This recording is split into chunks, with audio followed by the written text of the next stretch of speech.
Et on est de retour sur TSF Jazz avec Laurent Coulondre, fraîchement sorti de Balance, qui est encore derrière son orgue. Salut Laurent, Salut, comment tu vas bien? super cool. On peut le continuer comme ça pendant toute C'est l'interview, bon, ça te va? c'est bien, je chauffe un peu comme ça. Alors, tu vas être ce soir du coup sur cette magnifique scène en plein air avec tes musiciens. C'est pas la première fois pour toi ici, je crois, à Non, on Ramatuelle. avait fait le printemps du jazz. Ah, tu vois, j'hésite là. Et c'était dans la salle, par contre, c'est la première fois ici vraiment. Ici vraiment dans ce théâtre de verdure. Euh, Tu reprends en ce moment la route des festivals, t'en fais beaucoup, ça reprend assez fort d'ailleurs. Ouais, c'est cool. Qu'est-ce que ça te fait de retrouver le public et surtout, est-ce que c'est un retour à la normale ou c'est quand même plus que ça, mine de rien, après cette année? Ah, on va dire que c'est mieux qu'un retour à normal, même si, bon, évidemment, il y a plein de, voilà, on va dire de choses qui, voilà, qui sont un petit peu plus compliquées que d'habitude. Mais oui, évidemment, on est trop heureux de comprendre, de reprendre et bah voilà, de retrouver le public, de retrouver les vraies scènes, de retrouver, tu vois, de se croiser. Ça fait plaisir, quoi. Ça fait du bien et on en avait besoin, ouais. Et Ça comment tu le reprenne. sens le public, mine de rien, qui a été privé de concert pour certains pendant plus d'un an? Est-ce que tu les sens un peu plus chauds que Ouais, d'habitude? franchement, C'est ils sont vrai? plus chauds. Ouais, enfin, moi, je trouve, hein. Je trouve vraiment qu'ils sont vraiment super contents de reprendre aussi, de pouvoir revoir des concerts, de revoir des musiciens sur scène. C'est un vrai, tu vois. Et c'est un peu le cas, surtout sur ce festival, retrouver les gens qui organisent ces événements, retrouver les scènes, et voilà, c'est quand même quelque chose Bah, de particulier. voilà, c'est vraiment ce genre de festival où il y a des vrais gens derrière, des vrais humains qui aiment profondément la musique, qui se battent pour ça. Et là, on attendait depuis 2 ans maintenant pour revenir ici. Donc là, on est trop contents. Et je Parce pense que que tu étais tout le monde. programmé l'année précédente. C'est ça, C'est ça. c'est ça. C'était l'année dernière. Donc voilà, on est trop heureux d'être là. Donc tu vas enfin présenter ce soir ici ce projet Michel on My Mind, un hommage à Michel Petrucciani qui a eu un carton absolument incroyable. Nouvelle victoire du jazz pour toi, prix Ouais. également de l'Académie du jazz. C'était quoi le point de départ de ce disque autour de Michel Petrucciani? Franchement, c'est juste que moi, j'adore sa musique. Elle m'a guidé toute ma vie, en fait, en gros, hein, depuis que je l'ai découvert, que j'avais 10 ans. Et je me suis dit, bah, ça va être un moyen d'aboutir ça, en fait. Et puis, bah, écoute, ça a été super bien reçu, donc je suis d'autant plus content. C'est cool. C'était quoi le premier album du coup que tu as eu de Petrucciani? Alors, c'est Michel Place Petrucciani. Et notamment avec She Did It Again, voilà, un morceau que je joue encore aujourd'hui. Je suis très content de jouer encore aujourd'hui et qui m'a marqué. Et donc du coup tu n'avais aucune réticence, aucune peur, la peur d'être peut-être, je sais pas, jugé ou de pas assez bien faire? Si, bien Si. sûr. Bah, c'est pour ça que je l'ai pas fait plus tôt aussi. Et que même en le faisant, je me disais, ouais, bon, t'es sûr parce que reprendre la musique voilà, d'un maître, et c'est quand même le musicien français de jazz le plus connu de l'histoire. Le premier à avoir signé chez Blue Note, en Premier à plus avoir signé chez à Blue Note 23 ans. US.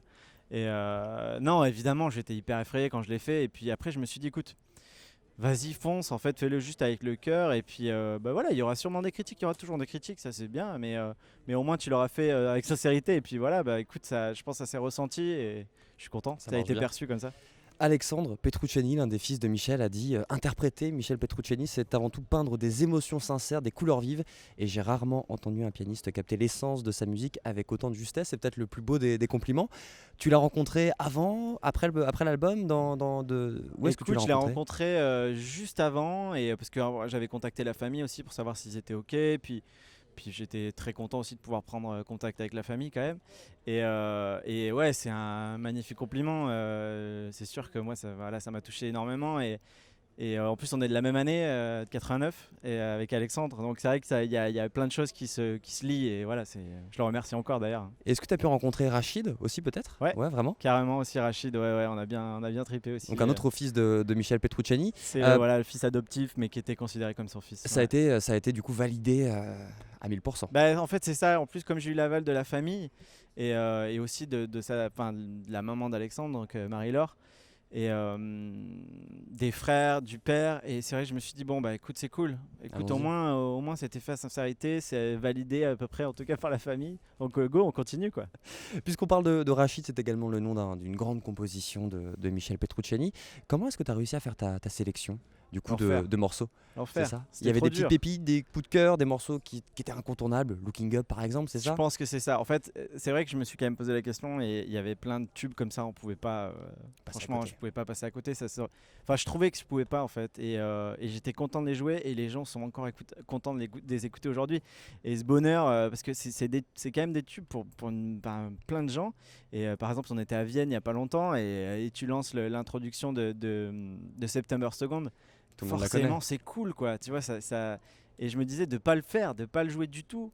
Ah, ça peut, hein, c'est aussi un autre. Mais moi, je me suis dit, vas-y, j'y vais. Tu t'es pas dit, il y en a un dans celui-ci, j'y touche pas? Je crois que je me suis dit ça. Alors, si, je crois qu'il y a quand même. Un morceau intouchable? Il y a des morceaux où je me suis dit, bon, allez, laisse tomber, de toute façon, laisse-lui. Et il faut que je réfléchisse, t'as raison, ouais, c'est vrai que c'est une bonne question ça. Euh, Faut que je Pour- réfléchisse, je te dis ça après le concert au pire. Ou pendant le concert. Ou pendant je le te réponds. Sur cet album, donc, il y a une majorité de compositions de Petrucciani, également 2 compositions. Ouais. Qu'est-ce que tu avais en tête? Est-ce que c'était un morceau pour Michel, un morceau dans l'esprit de Petrucciani? Tu avais quoi en tête pour ces 2 compos?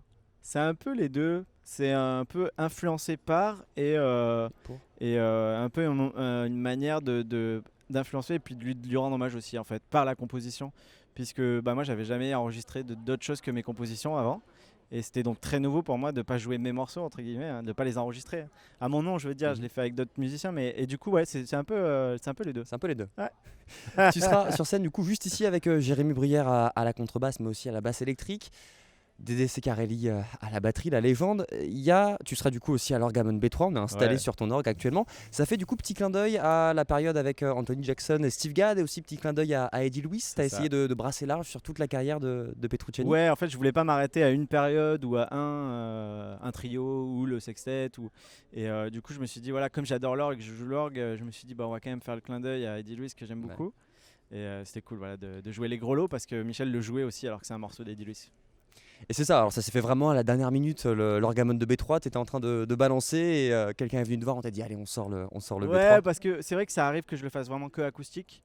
Et comme le B3 il est là pour Roda demain, je crois, c'est ça Roda, Vendredi, tout à fait. Vendredi, pardon. Et du coup, bah, on a profité évidemment de le prendre. T'es encore en pleine tournée, ça va continuer là pour les jours, les semaines à venir, où est-ce qu'on va pouvoir t'applaudir Laurent? Écoute, demain, bah, nous on file vers Nice. Demain, on fait les estivales.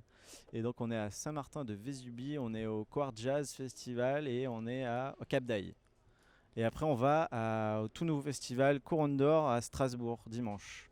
Pour lequel on a fait gagner des places aujourd'hui sur notre antenne d'ailleurs. Eh ben bravo, celui qui a gagné, on se voit dimanche. Et à tous les fans de Ce- Petrucciani qui nous écoutent dans le coin, il y a une exposition en ce moment en plein cœur du Tout à centre-ville fait. de Ramatuelle, expo photo de Jean Bert avec des clichés Jean Bert. extrêmement connus. Et voilà, n'hésitez pas à aller faire un tour si vous êtes dans le coin. Merci beaucoup, Merci. Laurent Colondre, d'être passé nous voir et puis Merci bon à vous. concert. À bientôt.